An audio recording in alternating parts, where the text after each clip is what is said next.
Okay, then accusative case. Accusative case എന്ന് പറയുമ്പോൾ എന്താണ്? ഡയറക്റ്റ് ഒബ്ജക്റ്റ് ആണല്ലേ. സോ അക്യൂസാറ്റീവ് വരുന്ന പേഴ്സണൽ പ്രൊണോമിനൻസ് എല്ലാം എന്താണ്? ഡയറക്റ്റ് ഒബ്ജക്റ്റുകളാണ്.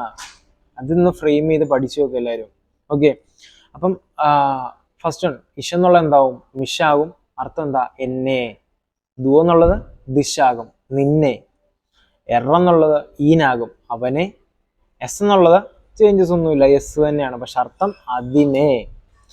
പിന്നെ സി ആണ്, സിക്കും ചേഞ്ചസ് ഇല്ല, സി തന്നെയാണ്, അവൾ. വിയർ, വിയർ എന്നുള്ളത് അക്യൂസാറ്റീവിലേക്ക് വരുമ്പം ഉൻസാകും, എങ്ങനെയാണ്? ഞങ്ങളെ. ഇയർ എന്നുള്ളത് ഒയ്ഷാകും, നിങ്ങളെ എന്നുള്ള അർത്ഥം. അതേപോലെ തന്നെ സി സി, അതിൽ ഫോർമൽ സി സി തന്നെയാണ്, സിക്ക് സി ഫോമിലൊന്നും ചേഞ്ചസ് ഇല്ല കേട്ടോ. അപ്പൊ സി എന്നുള്ളത് എന്താണ്? അക്യൂസാറ്റീവ് വരുമ്പോൾ സി തന്നെയാണ്, ഫോർമൽ ആകുമ്പം താങ്കളെ എന്നുള്ള അർത്ഥവും. അതേപോലെ തന്നെ അവർ എന്നുള്ള സിക്ക് അവരെ എന്നുള്ള അർത്ഥമാണ് അക്യൂസാറ്റീവിലേക്ക് വരുന്നത്. അപ്പൊ അക്യൂസാറ്റീവ് എന്താണ്?